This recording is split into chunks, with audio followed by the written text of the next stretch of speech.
Welcome back to World of Immersion. Today, we're going to be counting down the top 10 best rides of the one and only Phantasialand in Germany. Now, recently, we just had the chance to visit this incredible park. If you haven't already, be sure to check out our full vlog from the park. This park is amazing and is a ton of fun, some of the best themed lands, and an incredible collection of world-class rides. Genuinely, on this top 10 list, there's not a single bad ride, but we still do have to rank them from worst to best, so be sure to stay tuned. But before we start today's video, be sure to hit that subscribe button. It shows that over 97% of you guys are not already subscribed who watch these videos, so please hit that subscribe button if you can. It helps out the channel a ton. With that being said though, let's get right into the video.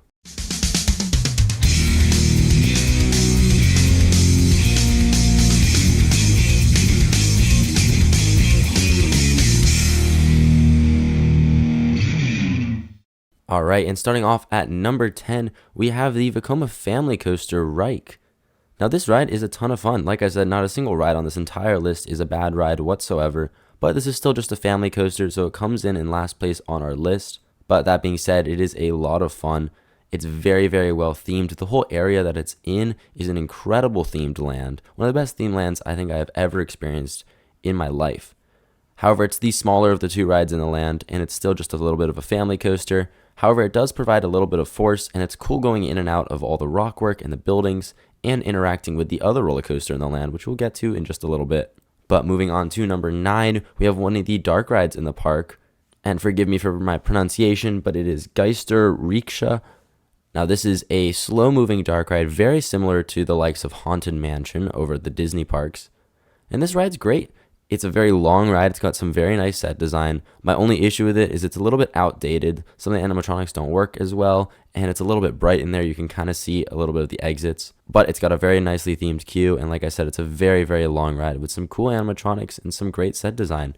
I'm a huge sucker for dark rides, so it was a ton of fun to check out this one. One little random thing though that we noticed is that this is a very hard ride to find. There's not a big sign whatsoever. It's kind of just a little hole in the wall. We kind of randomly stumbled upon it. You sort of have to look at the park map to see where it would be, because there's not a very big sign whatsoever. In fact, I don't even think this had a posted queue time when we were there. But be sure not to miss it. It almost had no wait the entire time we were there, and it's got great capacity too, so I don't think it will ever have a wait. It's a definitely great way to cool off from the heat, because I do believe that this is one of the few rides in the park that is air conditioned. Moving on to number 8 is yet another indoor ride, and that is going to be the one and only Mystery Castle. Now honestly, I did not know a ton about this ride going in. I did know it was a drop tower, but besides that, I knew absolutely nothing, and I was very pleasantly surprised. This ride is very cool. It's a drop tower situated on the inside of a castle, so it almost is pitch black in there. Each of the towers has a little bit of a different drop sequence, which was very cool. And this ride is just so cool. It is terrifying. One of the scariest drop towers I think I've ever been on in my life. The theming in there is amazing. There's all kinds of lighting effects and other theming effects in there. The queue is very well themed. Just overall, it's a great ride. But moving on to number 7 is one of the water rides in the park, and that is going to be Riverquest. This is a fantastic river rapids. While it's one of the lesser themed rides in the park, it is incredibly thrilling and has some of the most unique elements I've ever witnessed on a river rapids. For starters, it has a really cool elevator lift that tilts you as you're going up, which was a complete surprise to me. And as soon as you are up that elevator lift, it drops you right into a huge drop that kind of curves towards the center. It's almost like a funnel, and it's terrifying. It slams you against the side, which starts you spinning super, super fast, and you get absolutely drenched. Following that crazy element is a whirlpool element, which is really cool as well. It kind of continues to swirl and swirl until you go much faster on the very inside of the whirlpool, and then you go right into another huge drop, and then it finishes out the ride with another drop.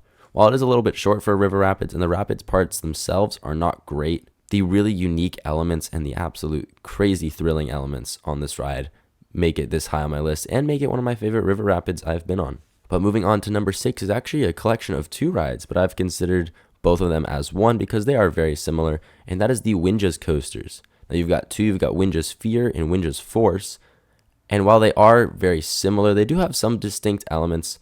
There are 2 surprise elements on this ride that I won't go into because it is a little bit better if you go in blind. We went in not knowing what those elements were, and it is so cool. This is by far my favorite of these Mauer spinning coasters. It is the coolest. It's the only one I think that I've been on that is a unique layout. And it is just so cool. These are very smooth. The drops are great. It gives some great airtime. And if you offset your vehicle a bit, you can get some crazy thrilling spins on this ride. Overall, this ride is just a ton of fun. It is situated kind of in a random area of the park. It's in almost the kids' land, so it's hard to find it. And I do want to say that this queue gets really, really hot in the summer because there's no air conditioning in there, and it's like a red room that just starts to feel really, really hot with so many people congested in there. But the line moves pretty fast because there are two of them. It's got a very high capacity for this kind of ride, so it makes up for it in that way. But moving on to number 5 is a ride that completely shocked us with how crazy it is, and that is Colorado Adventure, the Mine Train. Now, this might be my favorite mine train in the world, even more than the Big Thunder rides, because this ride is just crazy thrilling. It's got amazing theming, obviously, because most rides at Phantasialand do, but this ride is absolutely insane. It is crazy to me that this is considered a family ride in the park, because we were in that back row, and you get whipped over some of those drops. It is the most insane mine train I have ever been on. We were all laughing when we were in the back row. We were laughing because of how crazy this ride is. Some airtime hills completely shoot you out of your seat, which is so unexpected for this kind of ride, but it's amazing. On top of everything, it is completely buttery smooth, just like all of the other Vekoma mine trains out there. And it's just a ton of fun. I highly recommend checking this one out. Don't sleep on it whatsoever. It is not a family coaster. This ride is crazy thrilling, and it's awesome. Moving on to number 4 is absolutely not a family coaster, and that is going to be Black Mamba. Now, this is one of the coolest inverts. While it doesn't have the best layout in the world, it has the most incredible theming on any invert that I've ever seen. It dives in and out of trees and rockwork, and you can barely see much of this layout whatsoever because of how hidden it is.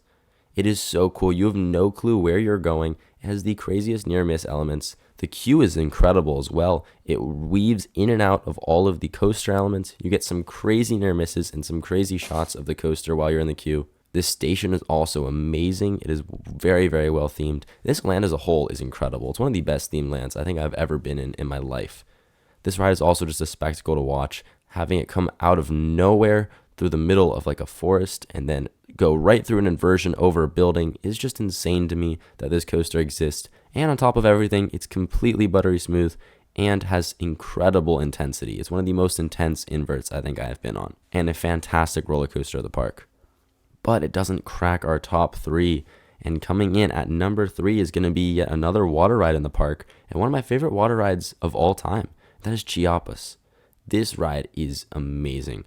Now, fun fact, we had a very interesting experience with this ride. It was down the entire day that we were there until the last 30 minutes right before the park closed. They decided to open the ride, and we happened to be right there next to it, so we got to walk right on. It did yet later have a 2-hour line as soon as we got off, which was crazy. We got very, very lucky with it. But let me tell you, this ride is absolutely worth it. It is so much fun. Like I said, one of the best log flumes on the planet.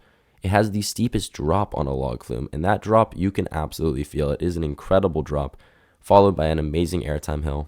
But on top of that, it has so much more. It's got amazing theming.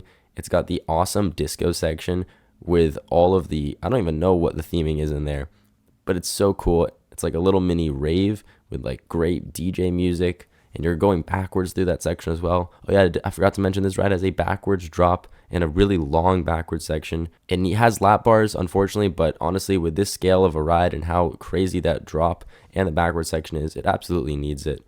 The queue is also very well themed, and this ride has great capacity with its omni-moving station.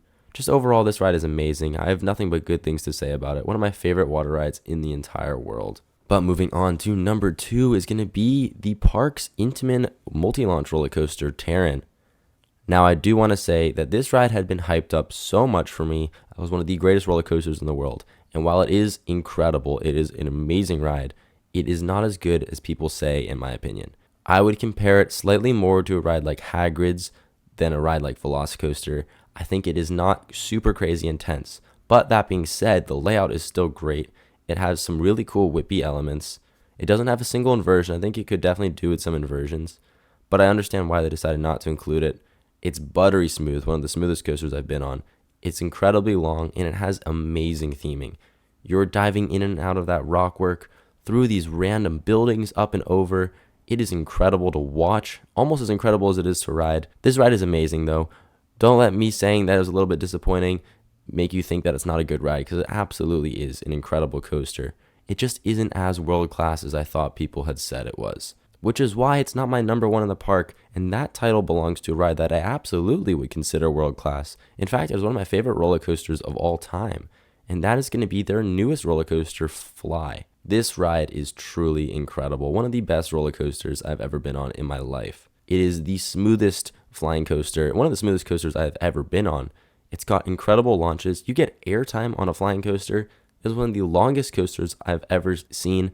It's got a very, very unique loading system and offload system that completely helps so much with the capacity. Most flying coasters have awful capacity. This ride has great capacity with its new loading system. They'd run like 5 trains on this thing. And on top of everything, it has amazing theming. Some of the best theming I've ever seen. You're diving in and out of those buildings in that steampunk town. It is just so cool. It's a spectacle to watch, and it is amazing to ride. One of my favorite roller coasters of all time, and I cannot recommend visiting Phantasialand enough just for this ride alone. But that's going to do it for our ranking of the top 10 rides at Phantasialand. Be sure to comment down below how you rank these rides, and if you've been to this park before. I know a lot of people are going to have some different opinions than me, so be sure to comment down below how you rank these rides. Like I said before, be sure to hit that subscribe button and that like button if you enjoyed the video. We're going to have tons of more content soon, so stay tuned for all of that. But thank you so much for watching World of Immersion today, and we'll catch you in the next video.